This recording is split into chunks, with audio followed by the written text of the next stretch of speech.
Salut à vous. On plonge aujourd'hui dans un numéro récent du magazine 7 Days Santé in Conso, Oh oui, paru le 20 janvier 2025. d'accord. On va explorer deux sujets qui peuvent paraître différents ou premiers abord. Mm. Protéger les bébés pendant les épidémies et se préparer pour le ramadan. Oui, d'accord. Les deux ont un point commun, Ah, prendre soin de soi et de ceux qu'on aime. bien sûr. C'est parti.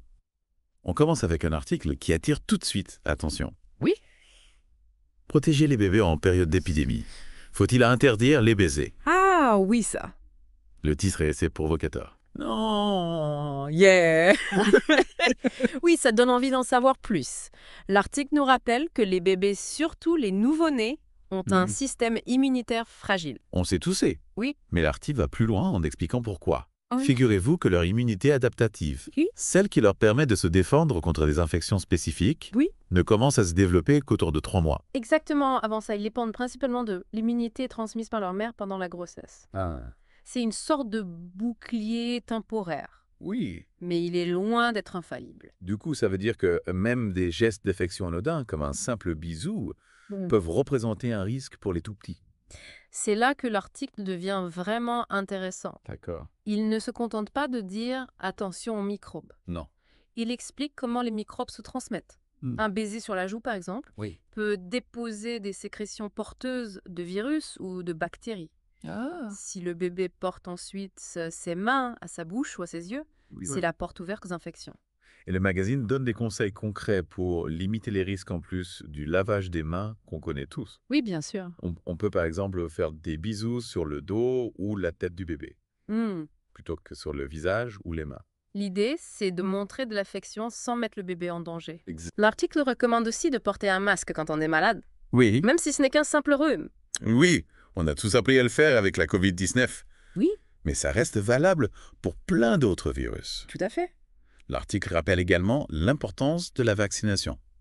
Oui. Pas seulement pour le bébé lui-même, Non, mais aussi pour son entourage. bien sûr. C'est ce qu'on appelle l'immunité collective. En gros, si les personnes autour du bébé sont vaccinées, il y a moins de risques qu'elles tombent malades Oui, et transmettent des microbes au bébé. tout ça est très logique. Mais je me demande comment on fait pour expliquer ça à nos proches, sans les vexer. Hmm. Demander à mamie de ne pas embrasser son petit-fils sur la bouche, Ouais. ça peut être délicat. Oui, c'est vrai qu'il faut trouver le juste milieu entre la prudence et la convivialité. Oui. Le magazine conseille de communiquer avec bienveillance en expliquant clairement pourquoi on demande ces précautions. Oui. On peut dire quelque chose comme « On sait que tu adores le petit bout et on veut juste s'assurer qu'il reste en bonne santé. C'est une bonne idée. » Oui. On peut aussi montrer l'article du magazine. Ah oui. Ça donne plus de poids à nos propos. Exactement. L'important, c'est que l'entourage comprenne Oui. qu'on ne cherche pas à les priver de contact avec le bébé, mais qu'on veut simplement le protéger. Et vous, comment abordez-vous ces questions avec vos proches? N'hésitez pas à partager vos expériences et vos astuces avec nous. On passe maintenant du tout petit au plus grand de la protection des bébés, à la préparation pour le ramadan. Ah oui. Le deuxième article qu'on va explorer s'intitule « L'approche du ramadan ». Comment préparer son corps pour le jeûne? Intéressant. Et c'est un aspect qu'on a souvent tendance à négliger. Oui, c'est vrai. On se concentre beaucoup sur l'aspect spirituel du ramadan. Oui, Mais la préparation physique est tout aussi importante pour vivre ce mois pleinement. tout à fait. L'article nous rappelle que le jeûne est un défi pour le corps et qu'il est important de l'aborder de manière progressive et réfléchie. Il ne s'agit pas juste de tenir bon pendant la journée, Non. mais de faire en sorte que le jeûne soit une expérience positive et bénéfique pour la santé. Exactement. L'article propose plusieurs conseils pour préparer son corps au jeûne. Oui, Et on commence par l'alimentation. d'accord. Il recommande de réduire progressivement les repas lourds et riches en graisse, Oui. quelques semaines avant le début du ramadan. L'idée, c'est d'habituer son corps à une alimentation plus légère Oui. et d'éviter les changements trop brusques. Exactement. L'article conseille aussi de faire le plein de fruits et légumes, Oui. riches en vitamines minéraux et fibres. C'est essentiel pour maintenir une bonne hydratation et un bon niveau d'énergie tout au long de la journée. Tout à fait. Et bien sûr, il ne faut pas oublier de boire beaucoup d'eau. Ah oui, Yola. L'hydratation, surtout en amont du ramadan, pour préparer l'organisme à la privation de liquide pendant la journée. L'hydratation, c'est la clé.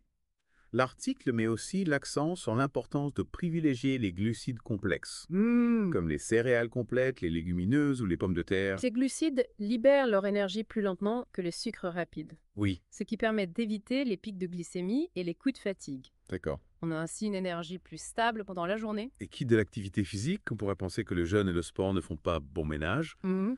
mais l'article nous encourage à maintenir une certaine activité physique adaptée, bien sûr. Exactement. L'exercice physique, même modéré, est bénéfique pour le corps et l'esprit. Oui. Il permet de mieux gérer la fatigue et le stress Mhm. et de rester en forme pendant le ramadan. D'accord. L'article recommande de faire du sport en dehors des heures de jeûne de préférence après la rupture du jeûne, quand on est bien hydraté et nourri. D'accord. Donc plutôt une séance de sport après le repas du soir. Oui, c'est ça. L'article précise aussi qu'il vaut mieux privilégier des activités modérées comme la marche, le yoga ou des étirements. Oui, l'objectif n'est pas de se lancer dans des entraînements intensifs qui risquent d'épuiser le corps. Non. Il faut s'écouter, adapter l'intensité de l'effort à ses capacités et ne pas hésiter à se reposer si besoin. Et surtout pas de sport intense juste avant le début du jeûne pour ne pas puiser dans ses réserves d'énergie. Tout à fait, parlons maintenant d'un autre aspect essentiel de la préparation au ramadan, le sommeil. Ah oui, le sommeil haché. On a tendance à négliger, mais c'est pourtant notre meilleur allié pour récupérer et recharger nos batteries physiques et mentales. Oui, l'article recommande d'établir une routine de sommeil quelques jours avant le début du ramadan, D'accord. en essayant de se coucher plus tôt pour habituer le corps au changement d'horaire. Mhm. C'est important pour respecter son rythme biologique et favoriser un sommeil de qualité. Et si on a du mal à dormir la nuit à cause des prières nocturnes, par exemple, Oui. on peut faire des siestes pendant la journée. Absolument, les siestes, même courtes, peuvent être très réparatrices et compenser un manque de sommeil nocturne. D'accord. L'important, c'est de s'écouter et de trouver le rythme qui nous convient le mieux. En résumé, la préparation au ramadan passe par une adaptation progressive de l'alimentation, une activité physique modérée et un sommeil de qualité. Exactement. Mais est-ce que l'article parle de la préparation mentale et spirituelle? C'est une excellente question. Oui. L'article se focalise sur la préparation physique. Oui. Mais il est vrai que la dimension mentale et spirituelle est tout aussi importante pour vivre pleinement le ramadan. Justement, on pourrait peut-être en discuter ensemble. Comment vous préparez-vous mentalement et spirituellement à cette période? Eh bien, pour moi, c'est un moment de réflexion, de recentrage sur l'essentiel. Mhm. Je prends du temps pour lire le Coran, méditer et me connecter à ma spiritualité. Oui. C'est aussi un moment de partage et de solidarité avec ma famille et ma communauté. C'est très inspirant. Et vous, qu'en pensez-vous? Comment vous préparez-vous au ramadan, au-delà de l'aspect physique? On continue notre exploration du magazine 7 Days, Santé et Conso, Oui.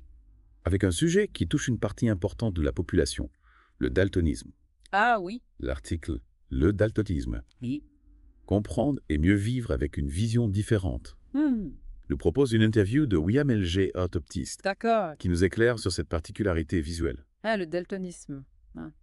Savez-vous qu'environ 8% des hommes et 0,5% des femmes sont concernés? Ah, oui. C'est une différence de perception des couleurs Oui, qui est souvent d'origine génétique, d'accord. mais qui peut aussi être due à des maladies ou des traumatismes. C'est un chiffre assez important. Oui. Et ce qui est intéressant, c'est que le daltonisme peut prendre différentes formes. Oui. L'article en distingue 3 principales. On a d'abord le daltonisme rouge-vert le plus courant. Exactement. Dans ce cas, la personne a du mal à distinguer le rouge et le vert. Il existe 2 types de daltonisme rouge-vert. Un bon feu. La protanopie, où la perception du rouge est réduite ou nulle, et la deutéranopie qui affecte la perception du vert. Imaginez ne pas pouvoir voir la différence entre une fraise et une feuille d'arbre. Oui, C'est un vrai défi au quotidien. absolument. Ensuite, on a le daltonisme bleu-jaune plus rare. Oui. La personne a du mal à différencier ces 2 couleurs. C'est ce qu'on appelle la trétanopie. Et enfin, il y a le cas le plus rare, Oui. la chromatopsie complète, Oui. où la personne ne voit aucune couleur, seulement des nuances de gris. C'est comme vivre dans un film en noir et blanc. On peut imaginer à quel point cela peut impacter la vie quotidienne. L'article mentionne qu'il n'existe pas de traitement pour le daltonisme d'origine génétique, mais il existe des solutions pour faciliter la vie des personnes daltoniennes, Oui. comme des lunettes spéciales ou des applications mobiles. Oui, la technologie peut être d'une grande aide, et puis il y a l'adaptation, bien sûr. Oui, Les personnes daltoniennes apprennent à vivre avec leurs différences Bon. et à développer des stratégies pour compenser. l'article insiste aussi sur l'importance de la sensibilisation. Oui, Informer l'entourage, les collègues, les enseignants. tout à fait. C'est crucial pour créer un environnement plus inclusif et faciliter l'intégration des personnes daltoniennes. Tout à fait, le daltonisme n'est pas une maladie, mais une différence. Et comme toute différence, Oui. elle mérite d'être comprise et respectée. Voilà qui conclut notre plongée dans ce numéro de 7 Santé and Conso. Oui, On a parlé de sujets variés, de la protection des bébés à la préparation au ramadan, en passant par le daltonisme. exactement, 3 sujets qui nous invitent à réfléchir à notre manière de prendre soin de nous-mêmes et des autres. exactement. Et au-delà des conseils pratiques, on retient surtout l'importance de la sensibilisation, Oui. de l'empathie et de l'adaptation face aux défis que la vie nous présente. Merci de nous avoir accompagnés dans cette exploration. Merci à vous. N'hésitez pas à poursuivre la réflexion et à partager vos expériences avec nous sur les réseaux sociaux. À bientôt pour une nouvelle plongée au cœur de l'actualité santé et bien-être